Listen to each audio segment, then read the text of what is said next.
Biafra is a call for referendum. Those who talk about war, those who talk about bloodshed, those who talk about confusion, is that if you have a problem and you are talking quietly and peacefully, nobody listens to you unless you begin to blow up things and make trouble. Everything racial, everything ethnic, and we come to the table and work. If indeed we are Nigerians, then we must come to the table and allow every segment of this country a sense of belonging, so that these agitations will be passed. Nigerians don't see the opportunities that are about. Somebody saying that I want to be on my own. Somebody saying you must go on your own. Please take it easy. Our youth, please take it easy. Our elders, please take it easy. I think we are better. How many times have you heard that people who are resident anywhere went to burn down the mosque? But at one time they will come to burn down the Catholic churches where you are. When we are merely expressing ourselves as provided under the Constitution the right of freedom of worship. From 1970 to the present, a generation of Nigerians who were born did not know we had a civil war. And I know a lot of young people who do not know Nigeria fought the war. This policy of being an ostrich and not addressing issues is counterproductive. If you lived in America, you know you had the Vietnam War, which happened at the same time as the Nigerian Civil War. You had the Korean War, you had the First World War, you had the Second World War. You have all kinds of wars. And they talk about it all the time. If you watch the Discovery Channel, you can see all the wars in the world. And the reason they televise these wars is so that you can learn from the mistakes of others, so that you do not become a fool and make the same mistakes and fight together. If you don't want us to express ourselves by talking about Biafra, are you calling for war? Biafra is not a call for war. Yes. It is only blackmailers that say that Biafra is a call for war. Ndacho held up, ndewe courage. Ndacho Igbo, I'm on APC, I'm a leader of APC. And we will say it in the gathering, I want you need to go. Biafra is a call for referendum. Nothing more, nothing less. And how dare Buhari say that he will not abide by the need to call for a referendum?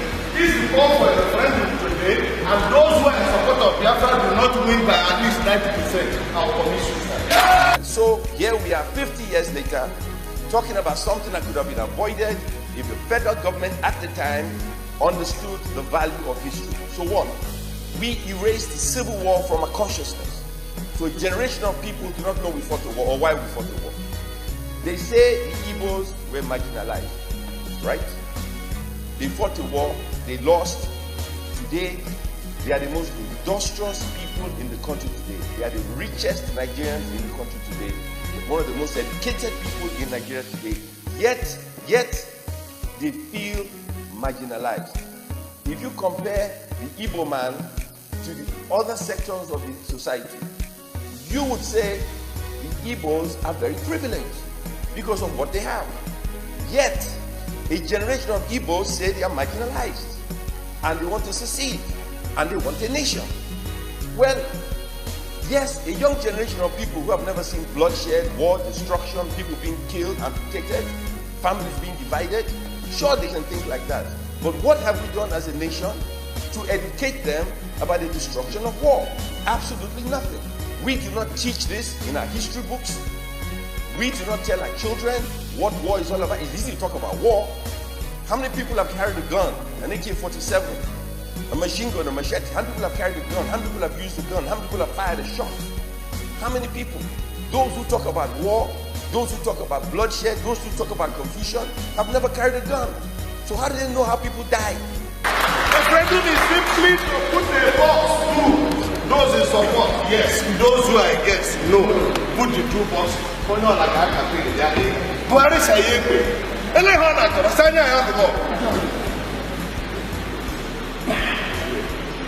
Why is it difficult for the elites to join up? So that they may have Nigeria here again. Because Nigeria is sick beyond limit. Nigeria is the only country in the world where every single project that is put in government is put with a plan to steal some money. That is the truth. Third mainland bridge, third Niger bridge,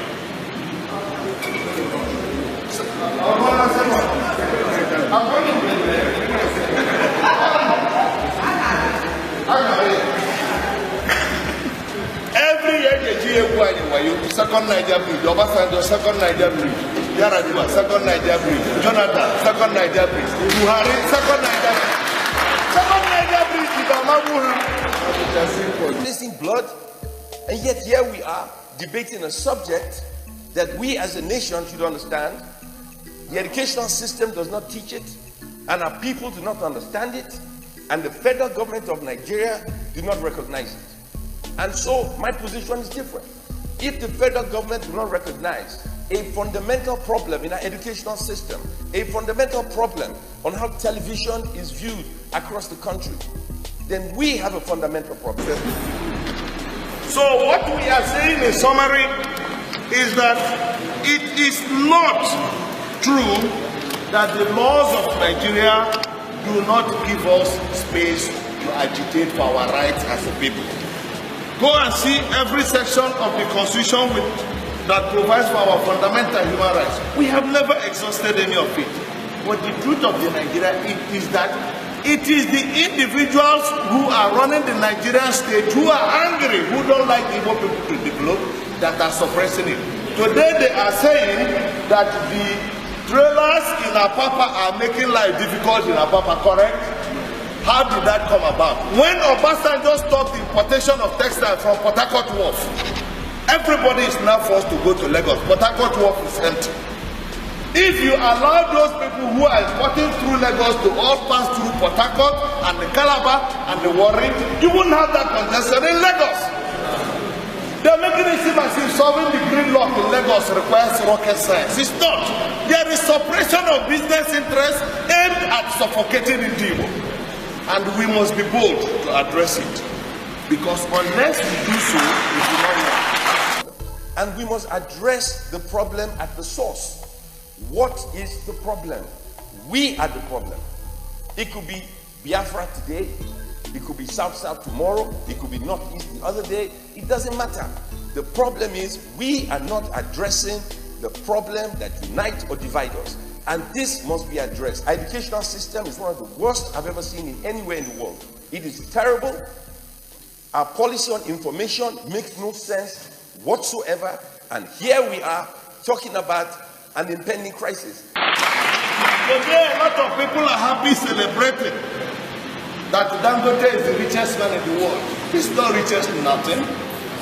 When you are given a monopoly to import cement, and the Ibeto is stopped for many years so that only you will have a leeway, and then you import the whole flour, and then you import all the sugar, and then you import all the salt, and they stop and they give you a waiver.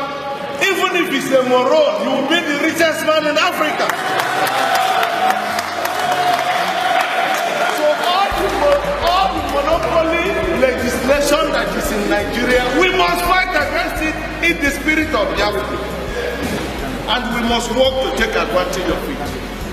Because the truth remains that we have a voracious appetite for education, we have a voracious appetite for entrepreneurship, and we are strong believers in the right of our women.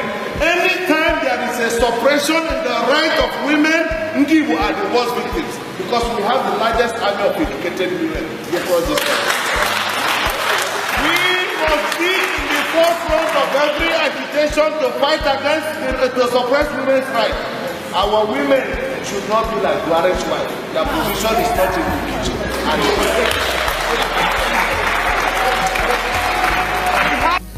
The problem today in Nigeria, Mr. President, is that if you have a problem and you are talking quietly and peacefully, nobody listens to you unless you begin to blow up things and make trouble.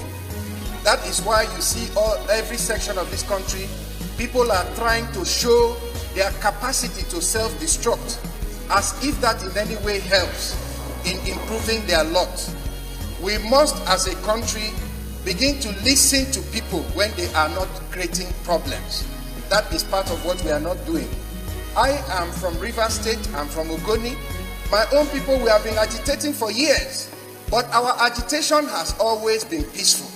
It is time that we give the peaceful agitators some attention so that everybody does not have to create problems before we can discuss their issues in this country. I want to thank all those that have supported this motion, but to say that more important than what we say here in the Senate is what we do in our different constituencies and states, is what we do to give all Nigerians a sense of belonging. I think that that is a foundation on which a stronger, more prosperous, and more successful union of all Nigerians will be built. I condemn in very, very clear terms any action by any group or section of our country that tends to limit the rights of other Nigerians, whether in that their own section of the country or in any other section of the country. No Nigerian, whether from the southeast or from the north or from the west or from the south-south, should be allowed to do anything that threatens the right of other Nigerians to live peacefully in every part of this country. That is where we should stand as a nation, and that is where I stand as a senator of the Federal Republic of Nigeria. Thank you. That's who are qualified to be president.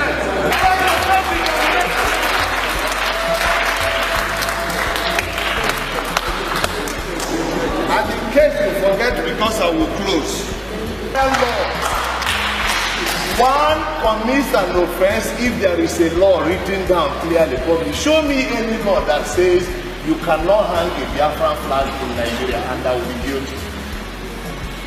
Show me any law. Nowhere.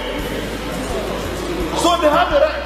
So is there a law against the color or the design or the listen? Supposing you make your car the Biafran flag, would they arrest the car? Supposing you make your house the Biafran flag, would they arrest the house? So what is the offense in hanging the Biafran flag? What of the European? And I must say that we must find a way to begin to enjoy this right, start taking advantage of our legal system, and bringing all this over 10 billion naira we waste every year to train our children out of Igbo land back home. But I will conclude by saying that we must work hard to save this language. If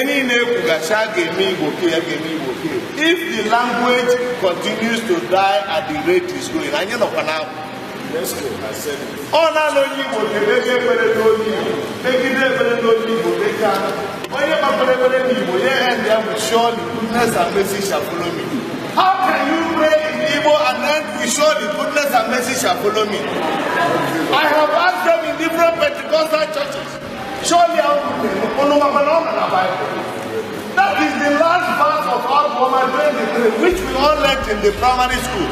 Next year, it didn't man they break about so nobody didn't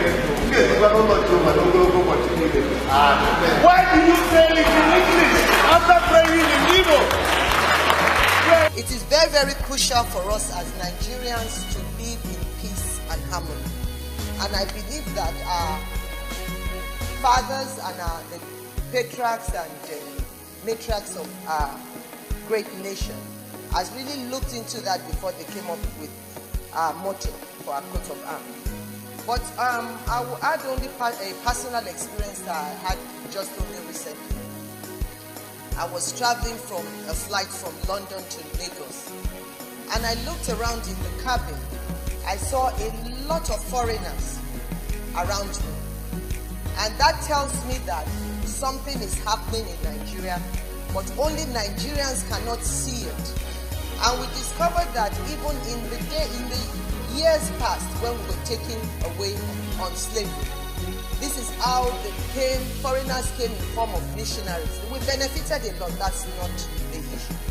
But you see, what people see in us, we as Nigerians don't even see the opportunities that are bound in this great nation. In conclusion, by 1974,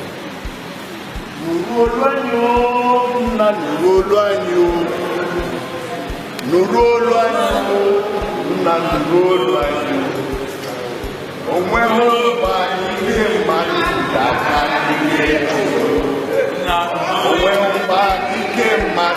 First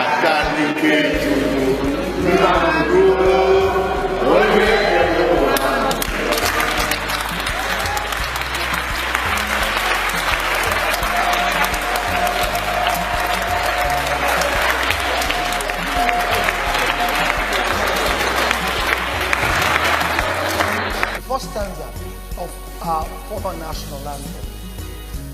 It says, though tribe and tongue may differ, in brotherhood we stand. Nigerians all are proud to serve our sovereign motherland. I know that many people don't appreciate these two quotes now, but they go way back. One during the war, when we were young, and we were harboring our neighbors who were either Igbos or Hausas. And that was the time when the unity of Nigeria was most important. And the slogan then was, to keep Nigeria one is a task that must be done. And it was done then. Also, with our national anthem, it was something that bound us together as a people. And we all grew up knowing everything across all divides. In fact, I was amazed that we're taking this today because June 12th is also a situation, a time where we had an election that broke all the barriers. It broke the barrier of race. It broke the barrier of religion. And Nigerians came together and voted, and they were with one voice. Also, a situation here in the Senate where when the issues of unity and development that concerns Nigeria comes to the fore, we all jettison everything racial, everything ethnic, and we come to the table and work for Nigeria. I believe that is what Nigeria is about. I believe the God that put us together in his wisdom knew that we needed to work together. Then Massob. I was told about the civil war by my father, who was conscripted into the Nigerian army, and has told us that there is nothing that is more than unity, peace, tranquility, and living harmoniously irrespective of our diversity. The Northeast, the North Central, and the Southwest. Obviously, if we talked about marginalization or even talking about separation or going our different ways, I think the people that ought to now speak about going a different way are the northeastern part of Nigeria, which obviously we were within the southern province. Because as of today, in the United Nations, we are still a custodian, and if we want to go our separate way, no person can tell us no. But we believe that because of the plebiscite of 1959, made us to be part of Nigerians, and we allowed ourselves to be Nigerians, irrespective of our grievances and the marginalization that has been unleashed on the northeastern part of this country. But still, sir, like I said, and I will continue to say, since the invent of democracy in 1999 till date, the northeastern part of this country has not gotten up to 3%. The highest it has gotten was 3% of the infrastructural development in the budgetary allocation. But nevertheless, sir, we have accepted to be Nigerians, irrespective of our diversity. Hate words cannot go take us anywhere. Social media is not even helping matters. We've heard of stories here and there. But the most important thing is to ask ourselves a question. Are we truly patriotic as Nigerians? Do we want to be Nigerians first before an individual or collective geopolitical zone? If indeed we are Nigerians, then we must come to the table and allow every segment of this country a sense of belonging, so that these agitations will be kept aside. But we are all here. When it is good, we are Nigerians. When it is not good, then we talk about regional differences. But please and please, for the sake of posterity, let us know that some people have paid for the unity of this country. They have sacrificed innocent blood for us to be where we are today. May we be part of those people that will uphold the unity of this country, so that our children yet unborn will now, continue the good work where we have stopped. Mr. President, my respected colleagues, perhaps what people don't know is this. The time for people to now get split into different tiny states. It's gone. It was part of the world history. But now that time is gone. Instead, today, countries are expanding. Countries are trying to expand. Look at China, for example. They have the highest population in the world. For China, you know the history of China and even Hong Kong. The recent history of Hong Kong, how China aggressively decided that they must take over Hong Kong from the British rule. And of course, you know the history between China and Taiwan, the One China policy. In spite of that population, huge population, they are number 1 in the world in terms of population. They are number 4 in the world in terms of geographical area. Nigeria is just number 7 in the world population. Number 7, we are number 7. And when you talk about geographical area, we are number 32. So why are we talking about splitting? Somebody saying that I want to be on my own. Somebody saying you must go on your own. Please take it easy. Our youth, please take it easy. Our elders, please take it easy. I think we are better together. Thank you for the opportunity. My distinguished colleagues, the Igbo have a saying. I will say it in Igbo and then I will interpret it. Na ihe mere ji enwe oke mmadụ wo ụmụntakịrị ama gata ada kpọya ebe. What it says here is this, that the reason that you have elders is so that children don't go and eat betel and call it weevil. Because it is only the elder that will tell the child, this one is not edible, it's a betel. This one is a weevil, because they all look alike. The reason why we are here as senators is that we are elders of this country, and we should tell our children which one is a betel and which one is a weevil. That is a word for the wise. Thank you very much.